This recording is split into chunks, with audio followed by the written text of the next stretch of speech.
Today we're going to be doing a podcast on the Wright brothers, their early life, the challenges that they faced, patent wars that they had, and basically what it means for the rest of us or in our future. Well, in their future, which is now our present. So, passing that on, we're going to have Daniel go ahead and speak about that first. All right, Daniel, take it away. My name is Timilua Danajibo, like Samuel said, and I'm going to be talking about the Wright brothers' early life. So, both brothers were born to the family of the Wrights, and these were Milton and Susan. They had five siblings, but at an early age, the twins died from infancy.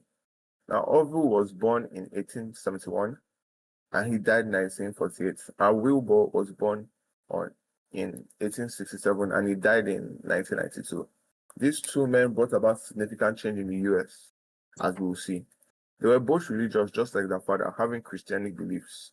From a young age, the Wright brothers were motivated by Turnstile Veblen's work. His work was that of instincts of workmanship. This fed into their natural interest in mechanics and played a role in their later life.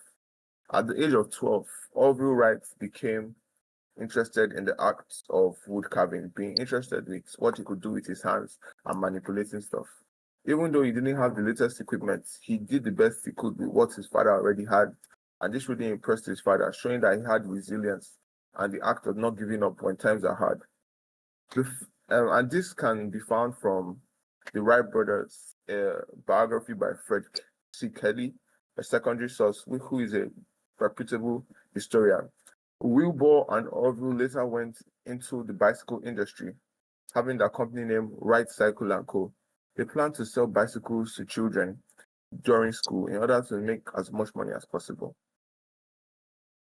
On the day or in 1878, something will forever change their lives.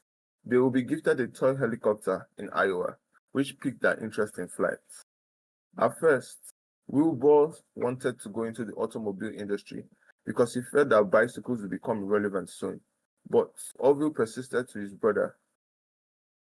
That the flying machine, which they called it then, would be a success. They flew kites in 1902 to test the efficiency of the gliders, which was their early concept. And after doing a few tests around the country and seeking information, both brothers had enough information to finally take flight. And in 1903, the historic event passed. Now, there are a lot of challenges along the way, and I'm going to give that to Samuel. All right, thank you. My name is Samuel, as Daniel said earlier. And I'm going to be talking about the challenges that they specifically face because, we all know that all inventions come with their own challenges, aka the nuclear bomb. One of them, they came with their own challenges. So we're going to go ahead and talk about the airplane challenges. All right, so first of all, as all things have, safety concerns. It was new, it was never seen before. Like, no one has ever seen like an airplane fly during that time. So there are numerous safety concerns for this. How sturdy is it? Would it survive more than one flight? And what would happen if it crashed? More importantly, how would you train people to actually fly this thing? Like, you know, would you have certain flight hours that they'd have to achieve in order to actually be able to comfortably and safely fly this thing and not end up hitting people on the ground and causing casualties? Okay, so then we have military implementation, and they first saw their airplane design being used in the military. But what happened was the military saw it, and they didn't think that they needed it because they were too busy relying on other things, and it didn't go according to their plan. But eventually, the military did give in and was like, okay, you know what, this probably has some potential. Let's go ahead and try it out. Um, and then eventually it went into the commercial industry and became a big success. As nowadays we have air travel all over the places. I'm pretty sure there's more than 1,000 flights in the air at once. Don't quote me on that. I'd have to do more research on that separately. But then we go on to control surfaces. Control surfaces were another issue that happened to the Wright Flyer. It was difficult to implement these effective control surfaces on this aircraft particularly because it was made mostly out of wood and stuff that wasn't that structurally strong, as you can say. Being able to change direction and all of that stuff was like a headache, but eventually these issues were ironed out. All right, let's talk about the propulsion now. It was kept in the air by a 12 horsepower engine. I don't know if you know how much power a smart car has in it, but that has about 84 horsepower, which is basically 7 times stronger than the engine that helped the Wright Flyer fly. Now, nowadays that's been drastically changed. You know, airplane engines produce like what, sometimes 64,000 pounds of thrust with the F-22 Raptor that we have, which is our military fighter jet. That has a lot more in terms of power than that first airplane did. But this information came from the National Air and Space Museum, so shout out to them for that. And now we have the wing design. According to the 1909 Wright wind tunnel, the um, the Wright brothers tested over 200 different wing designs. And after that, they tested around 45 different wing shapes to see which one was the best. And this is where they utilized a wind tunnel in order to give the best testing environment for their new wing designs. All right, now let's go on to stability. Like how stable is this? But the thing about modern fighter aircraft is this is something that I learned is that they are built to be unstable in flight, allowing them to be more maneuverable and allowing them to pull more quick maneuvers and to like that's why they have these computer systems on board constantly working in order to maintain a level flight whenever it needs to be level. And the Wright brothers flyer was just inherently unstable. So unlike modern aircraft being built like that, theirs was built like that on accident, if that makes sense. It prevented smooth flight and would often lead to abrupt and unexpected changes in the direction of flight. The pitch of the plane would be changed randomly. The yaw is more unpredictable than predictable. And it just wasn't really acceptable for a flying aircraft to be doing this. And then we go on to patents. There was a dispute between the Wright brothers and Samuel F. Cody from the UK, and the brothers felt that their work had been stolen and infringed upon by Samuel F. Cody from the UK. But in turn, he said that he made his designs before the Wright brothers ever had a flying design. And this is from the Wright brothers to Microsoft issues and the moral grounding of the intellectual property rights. And finishing off on patents, I'm going to go ahead and pass it on to someone who will be able to tell you more about patents. So go ahead, Chance, take it away. Thank you, Sam. I'm Chance, and I will be talking about the patent war that the Wright brothers started, the Wright company failed to finish, and that the United States government had to step in to bring under control. 3 years after their historic first flight, the Wright brothers did manage to secure a patent after hiring a patent lawyer. But only 3 years after that, they sold their patent to the Wright company. The Wright brothers themselves, as Samuel mentioned, got into a fight with Samuel F. Cody, legally speaking. Um, but the Wright company would go on to issue 9 more lawsuits, have 3 more lawsuits issued against them, and win all of those lawsuits, but ultimately drag down the United States aviation industry with this constant infighting.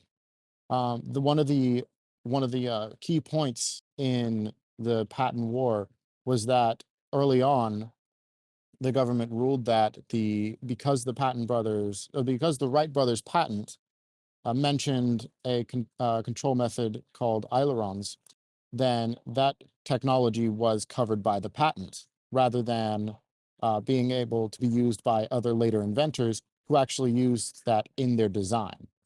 Uh, the constant lawsuits between everyone trying to get a chunk out of everybody else's money affected the American aviation industry so poorly that by World War II, American fighter pilots had to fly foreign planes because the American planes performed so poorly in comparison. As Alex Rowland writes in Volume 2 of his Model Research, the National Advisory Committee for Aeronautics, that aforementioned organization had to be established in order to get everyone to stop fighting, calm down, and actually put some progress forward in American aviation.